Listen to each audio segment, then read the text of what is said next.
l'État a été condamné à indemniser la ville de Toulouse à plus de 1 million d'euros en raison des dégâts qui ont été causés par les Gilets jaunes. Alors ça a fait la une de la presse aujourd'hui et je voudrais vous expliquer comment on en arrive à cette situation-là. Parce que, vous voyez, a priori c'est étrange que l'État soit condamné en raison de quelque chose qui a été commis par d'autres personnes que lui. Vous voyez, juridiquement, il y a un truc qui cloche. Et c'est amusant parce qu'en fait, c'est quelque chose que j'ai énormément étudié dans ma thèse. Et c'est un des tout premiers régimes d'indemnisation qui a été mis en place en France. Et ce petit schéma que vous voyez là, qui est peut-être un peu petit pour vous, mais je vais vous l'expliquer, retrace en fait toute l'évolution de ce régime d'indemnisation. En fait, ce qu'il faut savoir, c'est que dès la Révolution, on a eu toute une série de lois qui indemnisaient en fait les victimes d'émeutes, les victimes d'attroupements. Alors quelle est l'idée qu'il y avait derrière tout ça? C'était tout simplement de se dire que, eh bien en fait, la Révolution, elle s'est faite avec des émeutes. Et c'est grâce à ça qu'on a acquis nos libertés politiques. Et on s'est dit, bah voilà, quand on fait une émeute, quand on fait un attroupement, bah parfois il y a des dommages collatéraux, il y a des victimes collatérales, et ces victimes collatérales, on doit les indemniser.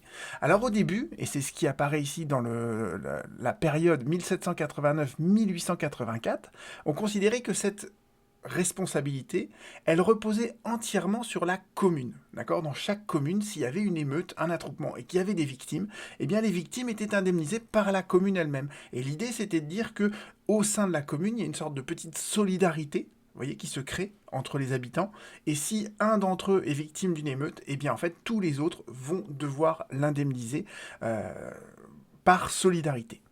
Et en 1914, donc au tout début de la Deuxième Guerre mondiale, on a modifié la loi et on a dit dorénavant, on considère que l'indemnisation, elle se fait à part égale par la commune, mais aussi par l'État.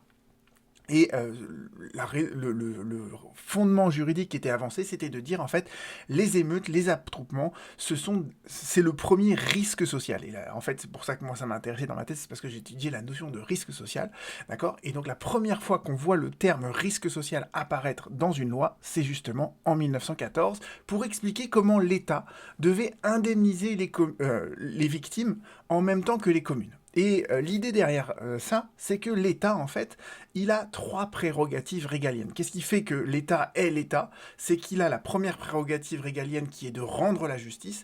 Il y a ensuite la deuxième prérogative régalienne qui est celle d'assurer la sécurité intérieure. Et la troisième prérogative régalienne, c'est d'assurer la sécurité extérieure. C'est le fait de pouvoir faire la guerre.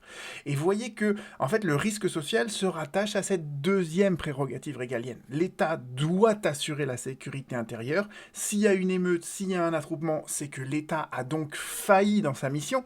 Il n'a pas été capable de prévenir cette émeute, ou en tout cas de la juguler. Il n'a pas été capable d'empêcher que des dommages se produisent. Et donc c'est en raison de cette défaillance dans son fonctionnement que l'État est responsable pour moitié des dommages qui ont été causés par cette émeute, par cet attroupement.